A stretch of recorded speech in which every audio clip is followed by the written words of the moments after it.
네, 오늘도 우리를 사랑하시는 주님과 아름답게 동행하시는 복된 날 되시기 바라겠습니다. 오늘 말씀은 갈라디아서 3장 23절에서 29절입니다.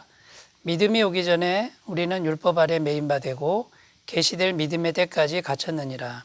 이같이 율법이 우리를 그리스도께로 인도하는 초등교사가 되어 우리로 하여금 믿음으로 말미암아 의롭다함을 얻게 하려 함이라. 믿음이 온 후로는 우리가 초등교사 아래에 있지 아니하도다. 너희가 다 믿음으로 말미암아 그리스도 예수 안에서 하나님의 아들이 되었으니 누구든지 그리스도와 합하기 위하여 세례를 받은 자는 그리스도로 옷 입었느니라. 너희는 유대인이나 헬라인이나 종이나 자유인이나 남자나 여자나 다 그리스도 예수 안에서 하나이니라. 너희가 그리스도의 것이면 곧 아브라함의 자손이요 약속대로 유업을 이을 자니라. 아멘. 어제 말씀의 주제는 율법에 대한 것이었습니다. 율법은 구원받은 이후에도 여전히 하나님의 말씀이며 또 귀중한 역할을 하고 있다는 것을 이제 어제 말씀을 통해서 나누었습니다. 그래서 율법은 동일한 하나님의 말씀이기 때문에 영원토록 폐기되어서는 안 된다는 것을 말씀드렸죠. 그러나 율법은 한계가 있어서 율법이 소중한 것이긴 하지만 한계가 있어서 율법만으로는 우리가 구원을 얻지 못합니다. 구원을 받으려면 반드시 예수님을 믿는 믿음으로 나아가야만 구원을 받는다라고 하는 것이 어제 말씀이었죠. 자, 오늘 말씀의 주제는 뭐냐면 믿음에 대한 겁니다. 예수 그리스도를 믿는 믿음. 그 믿음에 대한 말씀을 오늘 우리에게 주고 계신데 그 믿음에 대해서 오늘 살펴봄으로써 우리가 은혜를 나누겠습니다. 그런데 전제되어야 될 게 뭐냐면 오늘 말씀드리는 그 믿음은 그냥 무작정 믿는 것이 아니고 율법으로 말미암아 죄를 깨닫고 나서 율법의 행위로는 안 되는구나. 예수님을 믿는 믿음을 통해서 예수님의 의를 덧입어야 되는구나라고 하는 이런 깊은 깨달음 속에서 주어지는 믿음이라는 겁니다. 그러니까 뭔가 탄식이 있는 믿음이라는 것이죠.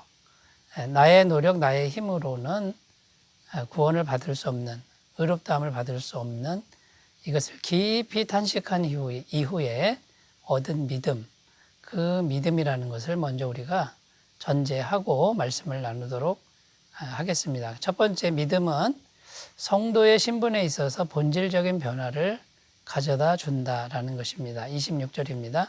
너희가 다 믿음으로 말미암아 그리스도 예수 안에서 하나님의 아들이 되었으니. 자, 예수님을 믿어서 하나님의 아들이 되었다라고 말씀합니다. 하나님의 자녀가 되었다고 하는 것이죠. 자, 그러면 예수님 믿기 전에는 어떤 신분이었을까요? 한마디로 죄인의 신분이었고 죄의 노예였다라는 겁니다. 24절에 보면 초등교사라는 표현이 나옵니다. 이 초등교사의 원어가 뭐냐면 파이다고고스라는 단어입니다. 이 파이다고고스라는 단어는 초등교사로 이렇게 번역되어 있는데 옛날에 가정마다 좀 형편이 좋은 가정에는 이 초등교사가 있었다고 합니다. 이 초등교사는 신분이 노예입니다. 노예인데 주인의 자녀를 가르치는 노예입니다. 어떻게 보면 선생님 역할을 하지만 신분은 노예라는 것이죠. 주인의 자녀는 신분이 주인입니다. 그런데 어릴 때는 이 노예 밑에서 순종하고 복종하고 가르침을 받는 이제 그런 일이 있었다라는 것이죠. 그래서 우리가 하나님의 자녀, 온전한 자녀로 되기 전에는 마치 초등교사 아래에 있는 이제 그런 존재였다라는 겁니다. 나중에 이 어린아이가 이제 성인이 되면은 자유자가 되는데 주인의 아들일지라도 어릴 때는 노예 아래에 있어야 되는 겁니다. 종과 같은 노예와 같은 신세로 있어야 되는 것을 의미하는 것이죠. 그래서 우리가 예수님을 믿으면 이제 완전한 성인이 되는 것이고 자유자가 되는 것인데 그러면 그전에는 뭡니까? 어린아이라는 거예요. 어린아이처럼 죄의 노예 또 초등교사라고 하는 그 노예의 노예, 노예에게 복종할 수밖에 없는 그런 신세였다라는 된다라는 것이죠. 로마서 6장 17절 18절에 너희가 본래 죄의 종이더니 죄에게서 해방되어 의에게 종이 되었느니라. 이렇게 말씀하는데 예수님을 믿음으로 죄에게 해방되어 의에게 종이 된 것을 말씀하고 있는 것이죠. 예수님을 믿으니까 예수님이 우리를 죄의 종의 상태에서 자유자로 구원해 주셨다라는 것입니다. 요한복음 1장 12절에 영접하는 자 곧 그 이름을 믿는 자들에게는 하나님의 자녀가 되는 권세를 주셨으니 이렇게 약속하고 있습니다. 그러니까 여러분 우리가 해야 될 일이 뭡니까? 예수님을 의지하는 거예요. 예수님을 믿고 의지하면 예수님이 이제는 죄의 종 상태에서 구원해서 이제는 죄를 다스리고 그 다음에 하나님의 자녀의 권세를 누리게 만들어 주신다라는 것입니다. 자, 여러분은 지금 어떤 상태에 계십니까? 죄의 노예 상태에 있지는 않습니까? 완전한 자유자로 지금 넘어오셨습니까? 지금 나는 무엇에 의하여 눌려 있습니까? 생존 문제에 눌려 있습니까? 아니면 환경에 눌려 있습니까? 영적인 세력에 눌려 있지는 않습니까? 이런 것들이 전부 죄의 종로로 타고 있는 우리들의 모습이 될 수가 있다는 것이죠. 예수님을 의지하면 예수님께서 그 모든 종의 상태, 죄의 종의 상태에서 완전하게 구원하셔서 자유자가 되게 하시고 이기게 하신다는 것을 굳게 믿고 예수님을 진심으로 의지하는 귀한 은혜가 있으셨으면 좋겠습니다.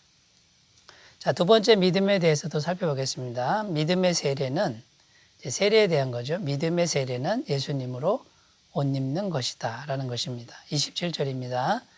누구든지 그리스도와 합하기 위하여 세례를 받은 자는 그리스도로 옷 입었느니라. 여기 이제 그리스도와 합하여 세례받는 이야기가 나오는데 그리스도로 옷 입었다 이렇게 표현합니다. 옷 입는다는 이제 표현이 나오는데 여러분 우리가 어떤 옷을 입으면 그 옷에 걸맞는 행동을 하게 되어 있지 않습니까? 그 옷이 말해주는 그 이미지대로 우리의 행동이나 말이나 습관이 달라지게 된다라는 것이죠. 그래서 그리스도로 옷 입었다 이 표현이 무슨 표현이냐면 그리스도처럼 닮아간다 이런 의미가 있습니다. 여기 세례받는 것을 지금 말씀하고 있는데 세례는 세례 예식 자체를 의미한다기보다는 어떻게 보면 성령 세례, 물 세례보다는 성령 세례를 지금 의미하고 있다고 봐야 됩니다. 이 물 세례는 그냥 겉으로 우리 육신의 눈으로 보이는 형식적인 거지만 이 세례의 진정한 의미는 뭡니까? 예수님과 우리 영혼이 완전히 연합되어서 우리가 예수님처럼 속사람이 변해가는 것을 의미하는 거 아니겠습니까? 자, 그래서 이제 예수 그리스도로 옷 입는다. 이 말은 예수님과 속사람이 진심으로 연합되어서 새롭게 변화되어가는 이런 모습을 말씀한다라고 말할 수 있습니다. 자, 그러면 우리가 속사람이 예수님으로 이렇게 정말 질적으로 변화되는 삶을 살기 위해서는 먼저 우리 안에서 새로운 창조의 역사가 일어나야 된다라는 겁니다. 창조라는 말은 이전에 없던 것이 새로 생기는 걸 의미합니다. 고린도후서 5장 17절에 보면 그런즉 누구든지 그리스도 안에 있으면 새로운 피조물이라 이전 것은 지나갔으니 보라 새 것이 되었도다. 자, 여기 이렇게 말씀하는데 새로운 피조물이다 이렇게 표현합니다. 여러분 피조물은 창조물이라는 뜻이죠. 새롭게 창조되었다라는 겁니다. 있는 것이 좋게 변한 게 아니라 아예 없었는데 새로 생긴 걸 의미한다라는 거죠. 여러분 여기서 오해하지 않으셨으면 좋겠습니다. 잘못 해석하지 않으셨으면 좋겠습니다. 그러니까 죄인인데 교양이 있는 죄인이 되는 게 아니고요. 이제 죄의 본질을 가진 우리 속 사람이 이제 하나님의 생명으로 하나님의 성품이 쑥 들어와서 없던 것이 새로 생겨야 된다라는 겁니다. 그러니까 영원한 생명이 곧 하나님이신데 이 영원한 생명이 바깥에서 우리 속에 들어가야만 새로운 피조물이 된다라는 것이고요. 이걸 다른 말로 성령을 받는다 또는 성령으로 거듭난다 자, 이렇게 표현하는 것입니다. 요한복음 3장 5절에서 6절 예수께서 대답하시되 진실로 진실로 내게 이르노니 사람이 물과 성령으로 나지 아니하면 하나님의 나라에 들어갈 수 없느니라. 육으로 난 것은 육이요 영으로 난 것은 영이니. 자, 육으로 난 건 우리 몸을 말하는 것이고요. 영으로 난다 이 말은 성령 받는다 그런 뜻입니다. 성령이 들어가야 된다라는 거죠. 여러분, 그러므로 이 믿음의 세례가 성령님, 예수님의 영이 우리 안에 들어와서 새로운 생명을 생기게 하고 불어넣어 주고 새로운 창조물로 변화되게 한다라는 것이죠. 이게 믿음이 중요한 이유 중에 하나입니다. 자, 세 번째로 갑니다. 자, 믿음은 만민을 예수님 안에서 평등하게 합니다. 이런 의미가 있습니다. 28절입니다. 너희는 유대인이나 헬라인이나 종이나 자유인이나 남자나 여자나 다 그래서 예수 안에서 하나이니라. 자, 어떤 사람도 그리스도 안에 들어가면 평등하다라는 말씀입니다. 당시 상황으로 보면 굉장히 파격적인 말씀이라고 할 수 있습니다. 그때 당시 유대인과 헬라인은요, 엄청난 장벽이 있습니다. 유대인에게 있어서 헬라인은, 이방인은 개들이다. 개라 그러면 얼마나 정말 모욕적인 말 아닙니까? 개들로 보이고 우상숭배자, 부정한 자, 더러운 자, 죄인들 이렇게 되어 있습니다. 근데 예수님만 믿으면 하나가 된다라는 거예요. 별 차이가 없다.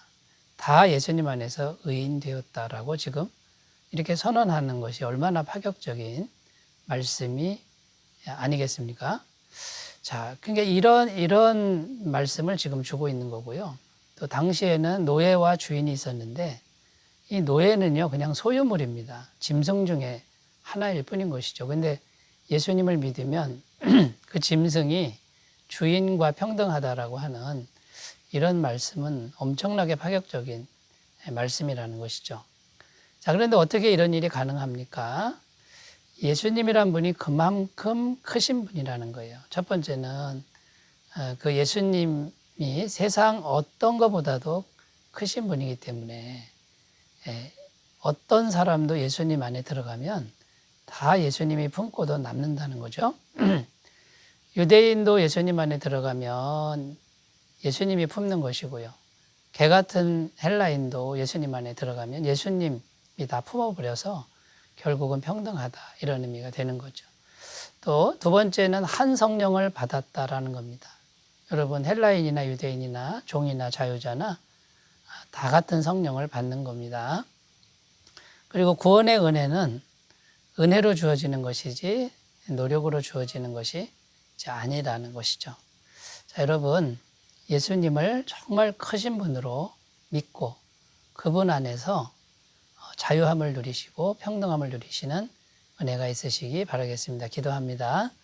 하나님 아버지, 우리가 다 믿음으로 하나님의 자녀가 되고 아들이 되었습니다. 이 자유를 마음껏 누리게 하여 주옵소서. 예수님의 이름으로 기도드립니다.